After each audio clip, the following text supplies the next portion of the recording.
Bonjour les amis, alors aujourd'hui je vais vous faire une nouvelle vidéo sur le cinéma et je vais vous parler d'un film d'animation récent qui s'appelle La légende du tigre, donc qui est sorti en 2024 et qui est un film de Ramanui.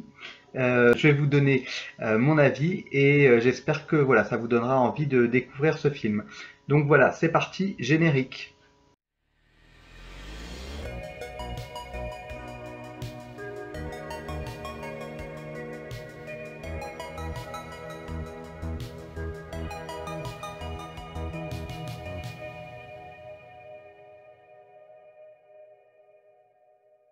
Voilà, donc pour vous présenter rapidement ce film, donc La légende du tigre, donc c'est un film en fait qui est sorti directement en streaming, même s'il devait sortir au cinéma, mais il n'est sorti au cinéma que en Australie. Donc je ne pense pas qu'il y a beaucoup d'Australiens qui me regardent, mais voilà, pour les Australiens c'était vraiment un vrai film. Et c'est un film des studios Paramount Animation. Donc moi je pensais ne pas connaître ces studios, enfin ne pas connaître leurs films.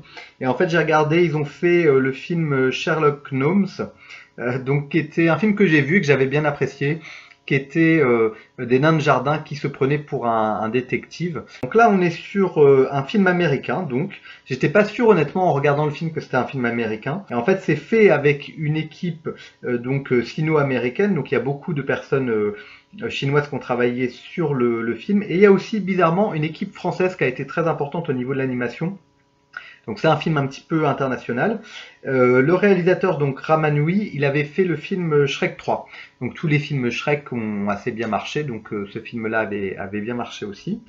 Et ce que j'ai trouvé assez étonnant, c'est que le projet de ce film date de 2008. Donc vous voyez, ils ont mis plus de 15 ans à réaliser finalement ce film. Et ça a été très compliqué en fait. Au départ, c'était, je crois, une bande dessinée ou un livre pour enfants. Et ensuite, il y a eu cette idée de l'adapter en film. Et ça a été très très long à faire. Il faut dire aussi que Paramount Animation n'a pas le même succès que Pixar, que Disney, que Illumination. Donc, ils ont plus de mal à finaliser leur projet. Voilà, on peut dire que ça se sent un petit peu, ça fait un petit peu petit studio, entre guillemets. Ça fait pas aussi imposant que d'autres films d'animation qu'on peut voir. Mais après, ça se tient complètement hein, comme film. Donc c'est un film qui correspond pour les enfants, mais pas les tout petits, à partir de, moi je dirais à partir de 8 ans, pour les ados et pour les adultes qui sont restés des enfants comme moi. Donc voilà. Alors avant de continuer, je vais vous demander de m'aider à rendre ma chaîne plus populaire en mettant tout simplement un like, en mettant un commentaire et puis aussi en vous abonnant à ma chaîne si ce n'est pas déjà fait parce que je parle beaucoup de pop culture, donc je parle de cinéma, beaucoup de cinéma d'animation, je parle aussi de musique et de livres. Donc voilà. Alors, donc j'ai noté ce film sur différents aspects. Voilà, c'est un film qui se tient, mais voilà, qui m'a surpris un petit peu sur certains aspects.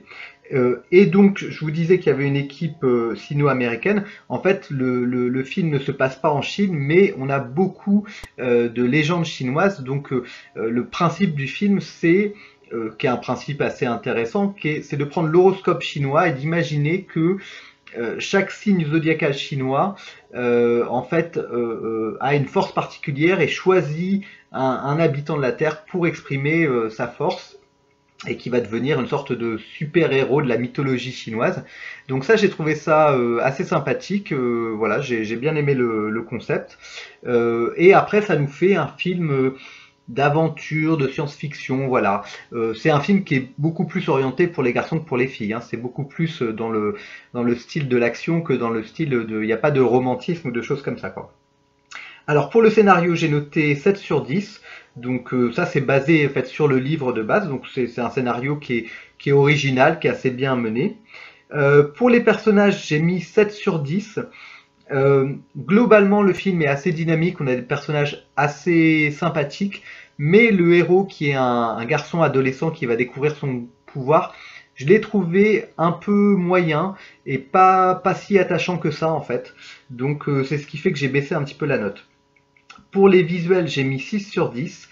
Alors au niveau des décors, des effets spéciaux, on y est, c'est-à-dire Il y a beaucoup d'action, il y a beaucoup c'est dynamique, c'est assez bien fait. Par contre, pour le rendu des personnages, là, c'est pas terrible, et c'est là où on voit que c'est pas un grand studio comme ceux que j'ai cités auparavant qui le fait. C'est-à-dire que le rendu des personnages est un peu moyen, un peu froid. Il y a ce côté que je n'aime pas dans les images de synthèse, qui sont un rendu plastique un peu moche. Et comme ils ont choisi de faire quelque chose de semi-réaliste et de pas complètement cartoonesque, ça devrait être joli, mais c'est pas si joli que ça. Et parfois, bizarrement, des personnages secondaires sont mieux faits en termes de design que les personnages principaux. Donc j'étais un peu déçu sur ça, et c'est vrai que ça a fait que j'étais pas complètement dans le film, parce que sur ce genre de film-là, les films d'animation, j'ai envie de rêver, j'ai envie d'en prendre plein la vue, et j'ai envie d'avoir des beaux designs. Et là, c'était un peu bof bof. La réalisation, j'ai mis 8 sur 10 parce que c'est un film qui est assez court, qui est assez dynamique, qui se tient bien, on s'ennuie pas, et je trouve que pour ce genre de film, c'est ce il faut pas que ça traîne en longueur, donc c'était bien réalisé. Et après, donc des catégories que je mets maintenant pour noter les films, qui est la psychologie, les émotions. Alors là, j'ai mis 4 sur 10 parce que j'ai trouvé que c'était un film qui manquait un peu de subtilité, qui manquait un peu d'émotion. Comme je vous le dis, ça s'adresse plus aux garçons qu'aux filles, donc c'est surtout pour l'action et tout ça. Mais il n'empêche que c'est toujours bien quand même d'avoir de l'émotion dans les films. Voilà. Et moi, personnellement, quand je regarde des films d'animation, ça m'arrive souvent de verser ma petite larme parce que je suis complètement pris dans l'histoire. Là, c'était pas le cas. Et pourtant, normalement, il y aurait pu avoir ça, puisqu'il y a une relation qui est touchante entre le petit-fils et sa grand-mère, mais c'est pas assez bien mené, je trouve, pour amener vraiment de l'émotion.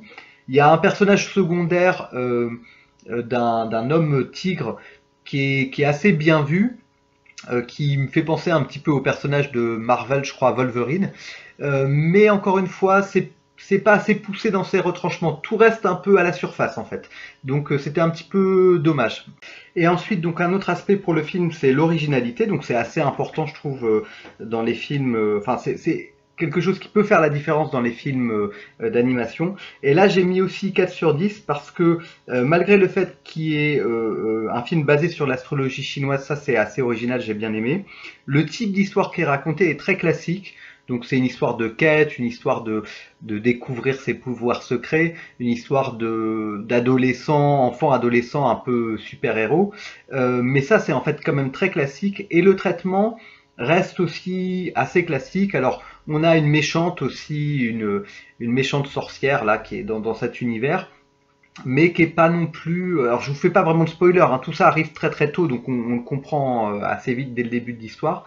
Tout ça est quand même assez classique, et il n'y a pas vraiment un suspense énorme, et voilà, on est sur un type de film qu'on a déjà vu depuis des années et des années. Moi, ça me dérange pas dans l'absolu des structures classiques, mais ça manque un petit peu, ça manque d'audace, on va dire. Voilà, donc tout ça, j'obtiens une note de 36 sur 60, et ramené sur 10, ça nous fait donc 6 sur 10. Donc voilà, donc je mets 6 sur 10 pour La Légende du Tigre. C'est un film qui est efficace, qui est quand même bien fait.